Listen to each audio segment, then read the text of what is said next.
Rhinos, Jen here, and I have Coach Chris here with us right now. I wanted to use this time to introduce Chris to everybody. He's been here with us for a few months now, and I feel like sometimes when coaches come in, you don't always get a chance to know them really, really well outside of class. So we're going to utilize this time to get to know more about Chris. So thanks for coming here today, Chris, and talking to us. It's a privilege. It's an honor. Thanks for having me. I feel like a podcast just now when you said that. It's an honor to be here. I'm like, Hey, on our special Rhino podcast. If it goes well enough, why not? Hey, you never know. You never know what we could do next. Okay, so the goal of this is to introduce people to you.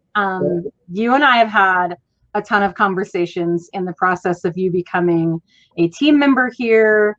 And just since then, we've had like so many conversations, and I'm always super inspired and intrigued by a lot of the kind of characteristics that you bring to our team and things about you that you've experienced in your life. And I always get really sad when there's really cool people around that people don't know. And I'm like, man, nobody knows this person. They're such a cool human being. And I love cool humans. So tell us about yourself. Let's just start off by talking about like you. Who's Chris? Who are you? What brings you here? Just a real like short thing. Just tell us who you are. Okay. Not a lot of things can be about me that are short in description. Just because I don't know why. I've always just enjoyed, having conversations with people, preferably that I don't know, about, really important matters. So I would just say that, I'm going to say I'm a husband. In case my wife tunes in on this, right? So, our anniversary, our anniversary will be 6 years this year. I'm also a father. I'm a girl dad. Okay, so hashtag right for our millennials. So girl dad. She'll be 4 in June. So it's coming up a week after my birthday as well. Sometimes it's on Father's Day. So she's my little gift to myself, right? Darnisha contributed in a large way, right? A little bit. She was my gift, though. So, I heard that. I was talking to Darnisha this weekend, and she was telling me that everywhere that Ryan goes, she calls it her castle. Like, this is my castle, and this is my castle. I said, where did she learn that? And she pointed at you. I don't know how. Probably because we watched 4 or 5 Disney movies a week, during COVID, right? But yeah, when we went to Moscow for Darnisha's graduation just a few weeks ago, a lot of the buildings looked like castles to her. She was thrilled. Like, she wouldn't have been happier at Disney World or Disneyland. And just like, these are my castles, this is my castle. And she was associating her as being a princess, and I love that. So definitely a girl dad. She's so sweet. She's a sweetheart. She'll melt you. If there's any black in your heart at all, it will be gone in seconds. And so she's going to be a world changer like that. But so I'm a girl dad. I'm a coach here at Camp Rhino Boise, and it's an honor and a privilege to be here. And I'll forever say that, and I'll stand by that for as long as I'm here. Hopefully it's 4 or 5 times longer than I've been at any other gym, which is 2.5 years. So hopefully you guys like me for a decade, right? And I'm a Christian, and not in that order, right? But absolutely, that's just who I am, and I personify that as me, whether it's in the gym or not. And thank you for allowing that to happen. That culture to be cultivated, that way, Jen. And largely that's why I like to do what I do, is because I like to be myself, Yeah.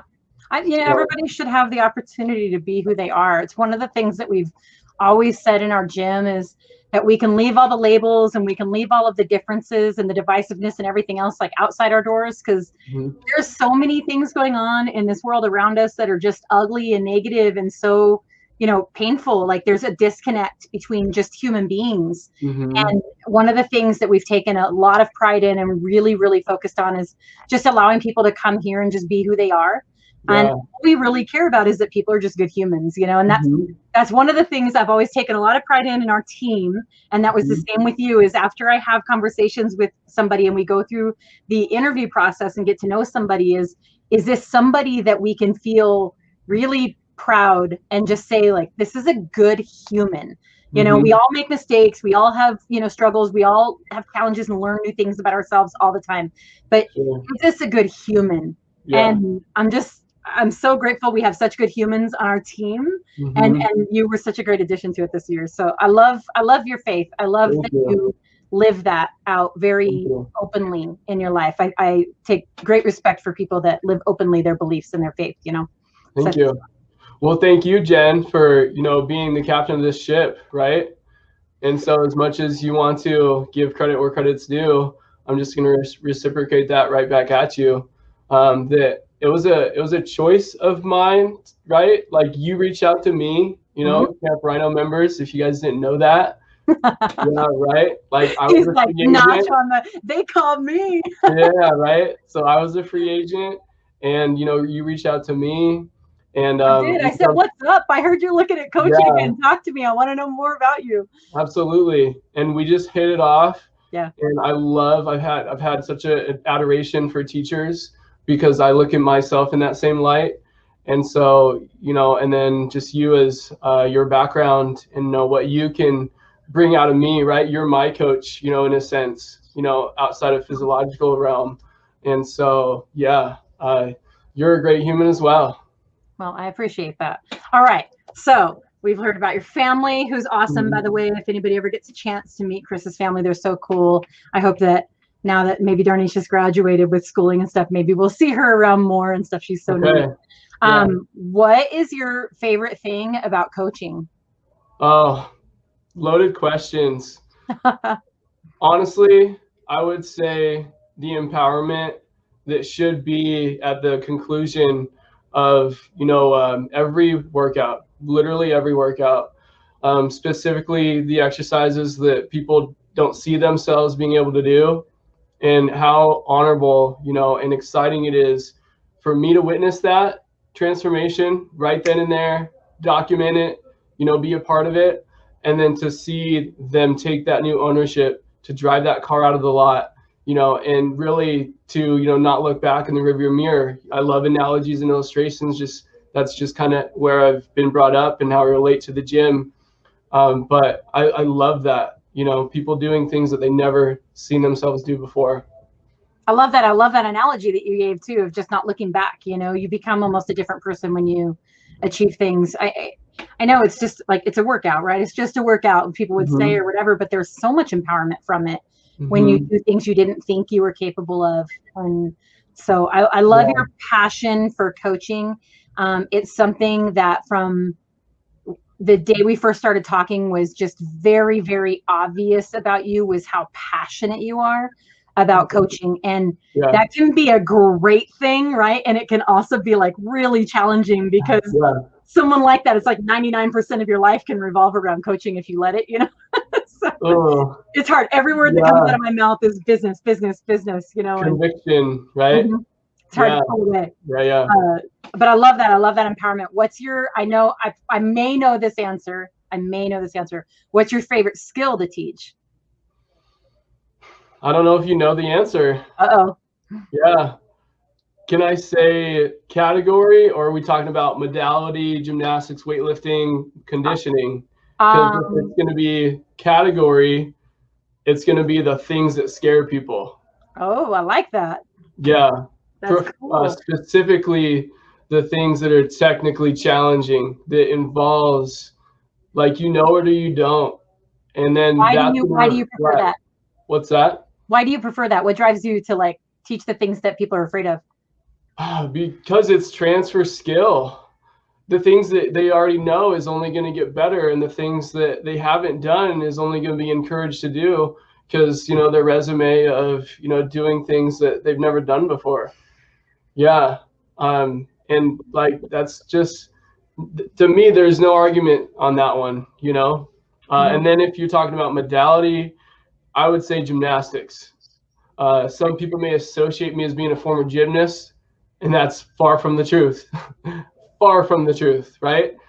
But, you know, with gymnastics, you can't fake that stuff, you know? So there's a timing and there's an efficacy and an efficiency. And so I love, you know, introducing that to people as well. Very cool. Mm-hmm. Very cool. Yeah, those So are what the were you hard thinking? movements for a lot of people too. I was thinking double unders. No. No. But a lot Well, of it's part of the people. gymnastics, right? Isn't double unders Yeah. part of the gymnastics? Okay, so we were. It's, yeah, I mean, it's kind of all of it, right? It's conditioning. It's exterior to your body weight. So there might be a conversation for weightlifting, very comical and short conversation. And then, you know, it is possibly a gymnastic exercise, but by definition, I would say that's where it can't be qualified because it's not a body weight exercise. Very cool. So there's probably like tons of room for workshops having to do with gymnastics and stuff upcoming, yeah? Yes, yeah. Anything and everything. We just need to have a workshop titled "The Things That Scare You," and then just there you go. Go at it. I love that. Yeah, right. How do you think your coworkers would describe you? Oh, I would say I'd probably say unapologetic, right? Just what's on my mind, you're gonna know. Or if you have a fault that needs to be corrected, I'm gonna see. And maybe I'm the new guy, and like that can't be said to that person. Like they don't, you know, respond to that very well, you know, and I'm just seeing an incorrect movement. I want to change it for the better. And, you know, I'm going to call them out on it. Right. So, you know, maybe vigilant, unapologetic. Yeah. He had added the vigilant. That took it up a different notch a little bit. Right. And I mean, you're saying there's, you know, sometimes as the new guy, it can't say things a certain way or whatever, but ultimately it comes down to reading your people, right? Which is like a skill that every coach has to learn. And it's challenging. You have to be just really talented, I think, at being able to read people and know, you know, how do I need to coach this person and how do I need to coach this person, because everybody needs something different from us. So yeah, I love the dance. I always felt like teaching was a dance, that it was just like really, you know, if you did it right, it just flowed so well. Like if you knew what to say and how to handle each child differently and how to say it to this child compared to this child, because it's two totally different things. And I think coaching is so similar to teaching in that way. Yeah, absolutely. You've mentioned that before, and you know, it's still valid, right? Yeah, 100%. I hope so, because I say it a lot. Well, yeah, because it's true, and that's, you know, your number one association, you know, with teaching and coaching. Sure. So you said fears, doing the things that people fear, right? The things that are challenged by. What is your biggest challenge in the gym? What's your biggest like fear, or do you have a movement that just terrifies you every time you have to do it, or you're just like, I don't want to do it? Is there something that challenges you the most? Challenging and fear can be in separate categories for me specifically. Fear is injuring myself, specifically my knee that's been surgically operated on, you know, multiple or 3 times to be exact. Challenging wise would probably to be a freestanding handstand. Like, to me, that's the peak of that you are, you know, well versed in your gymnastics. Like, it requires stability, it requires strength, requires flexibility. If we want to go down the 10 domain skills, it'll hit all of them but a couple, right? So I would say freestanding handstand. Yeah. You need to do a session with Melissa. Have you seen her? Handstands are amazing. Yeah, I kind of manipulated her into giving me one for free, actually. We were just having open gym, and she was working on some single leg work, some pistol work, getting, you know, stronger, you know, quads and legs. And I was working on some just kicking up into a handstand. And yeah, she gave me her progression that has not been, you know, really acknowledged to a lot of other coaches. I don't have a coach that I watch too often. I just kind of watch all the time. But a lot of the people, you know, they focus on emphasis of tension in the toes, pushing through the palms of the hands on the ground, midline active. You could tell me that, Jen, right? You know, Right. you I could actually tell me did know those things. performance. I'm not doing it, but I know those things. Yeah, absolutely. Mhm. But what Coach Melissa emphasized was, you know, really the coordination or the strength in your forearms, right? And so, you know, that maybe I'm too dominant in my palms and I'm not enough distributing my weight, you know, into my forearms, which that wasn't, you know, a thing that I was thinking of. And so I'm like, man, these dang people, you know, coaching, they're forgetting a really vital, you know, piece, you know, that can contribute to freestanding handstands. So now I know kind of what to add to my, you know, my way of coaching, or not coaching, but way of, you know, working on the handstands. That's cool. I love that you can use that and work on it, and then you can also use that with clients when they're working on it now too, right? Because our coaches, a lot of people I don't think know how often our coaches are in here working out on your own to hone your own skills, or getting a training session with another coach so that they can, you know, learn skills. I know that you and Jake were working on double unders one day, and you know, different coaches will coach other coaches on skills. And I just think it's so cool. Like our coaches don't, nobody's in here like, none of our coaches are out here like not walking the walk, right? Or walking the talk, walking the, you're all out here training together and teaching each other new skills. I just think it's cool. Absolutely. Coaches need coaches.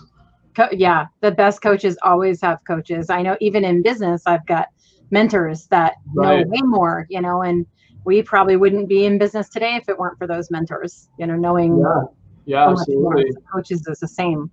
You know, and accountability and motivation and all of that stuff. Okay, so that was your fear in the gym. What about in life? What's your biggest fear in life?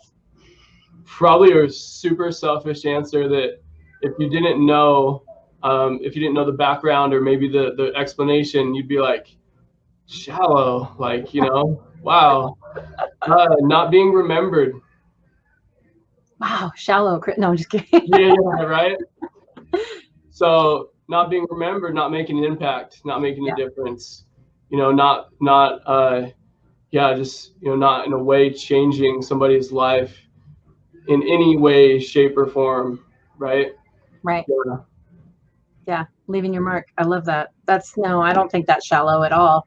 I think that's, you know, but then you're talking about like some of the conversations that we've had. Again, like life is so driven by passion about impacting lives and helping people. So I totally understand what you're saying, because when that's what you spend your life doing is hoping to help people, and when you get all of your own like joy comes from helping others be empowered to find their own strength, you know, that does matter. Absolutely. Yep. That's the one question that I actually kind of dwelled on a little bit. Like, or maybe it's the first question that I had an answer to, you know, that just kind of came to mind. And so fortunately I remembered, but that would be awful not to be remembered, not to make an impact. Good. No, that's good stuff. Okay, we're going to close up here. I have 2 questions that I ask like almost everybody. Actually, before I go to that, specifically because I know you. You're so passionate, and we've talked about this. Melissa and you've talked about this. You're so passionate about the gym and athleticism and CrossFit and things like that, that a lot of people don't always know the personal side of who you are. Tell us something personal that has nothing to do with the gym, that has nothing to do with fitness, that we wouldn't know about you. There's one more nothing to do, right? Nothing to do, you know, with faith, right? Nothing to do with faith, fitness, or physical activity. You're taking everything that I know. You know, like live and breathe. I would say, gosh,